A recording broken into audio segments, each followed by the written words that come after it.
Саламатсыздарбы, урматтуу ата-энелер. Бүгүн биз сиздер менен энелер мектебинин дагы бир жакшы саамалыгы аркылуу баарлашып отурабыз.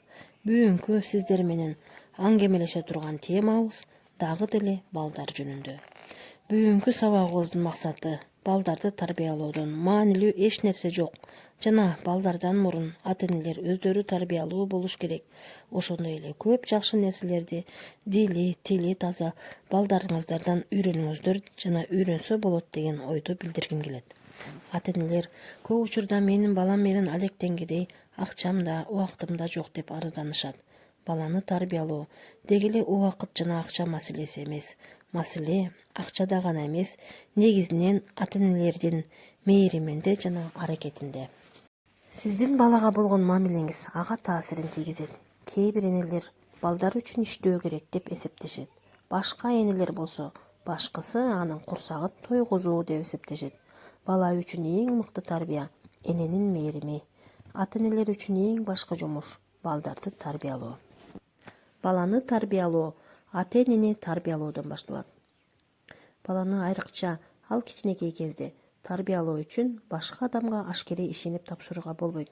Баланы тарбиялоону ата-энеси, өзгөчө энеси гана ийгиликтүү ишке ашыра алат. Ал үчүн ал дайыма окуусу, үйрөнүүсү жана ойлонуусу керек. Ата-энелер өздөрү ишенимдүү деп эсептеген тарбиялоо ыкмасын тандап алышы абзел. Мен алар окуу жайына барыш керек дегеним жок. Өз алдынча билим алуу толук жетиштүү. Мугалимдикке өзүн даярдагандар өздөрү окута турган сабакты гана терең өздөштүрбөстөн, балдардын психологиясын, курактык педагогиканы да өздөштүрөт. Дал ошондой эле баласы үчүн биринчи жана башкы болуп саналган эне да баласынын билгичтик менен тарбиялоо үчүн педагогиканын негиздерин өздөштүрүүгө тийиш. Балаңыздан үйрөнүңүз. Энелер байма-бай түшкөн тузактардын бири эрдемсинүүчүлүк. Артык кылам деп балага өз эркин таңуулап жатып, аңдоосуздан диктаторго айланып калышы мүмкүн. Баланы багып жаткан мезгилде эне башкалардан обочо жашоо образын өткөргөндүктөн бул тенденция күч алат. Эне балага өзүм жалгыз жооп берем. Бала багуунун баардык жүгү менин мойнумна артылган деп сезбеши керек.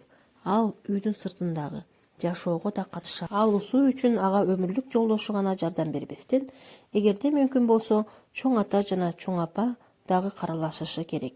Бирок башкысы өзүңүздүн түшүнүктөрүңүздөн жана керектөөлөрүңүздөн улам балаңызга бийиктен кароо өнөкөтү болбош үчүн дайыма балаңыздан үйрөнүңүз. Баарыбыз бала болгонбуз. Мен керек болсо бала чоң кишинин мугалими деп айтмакмын. Бул балалыкка гана эмес, бүт өмүргө да тиешелүү. Ар бир чоң киши баладан бир нерселерди үйрөнө алат. Байыртадан эле адам өзүн өзү таанууга аракет кылып келген. Биология, медицина, психология сыяктуу илимдер ушуга арналган. Мен ата-энелер биология же философия курстарын барып окусун деп айткым келбейт. Өз жүрүм-турумуңузду баалоодо объективдүү болуу үчүн жетишилген чек менен эле чектелип калбаш керек. Ошондой эле өз балаңыздын жүрүм-турумун жана сезимдерин объективдүү баалоо да маанилүү.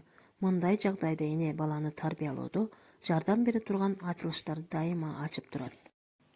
Урматтуу ата-эне, бул айтылгандардын үстүндө ойлонуп, балдарды тарбиялоодо колдоносуз деген терең ишеничтемин.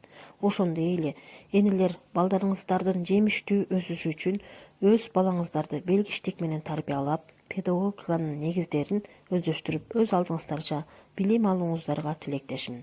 Баланы тарбиялоо ата-энелер үчүн бүтпөгөн илим деп бүгүнкү сабагыбызды аяктамакмын. Саламатта калыңыздар.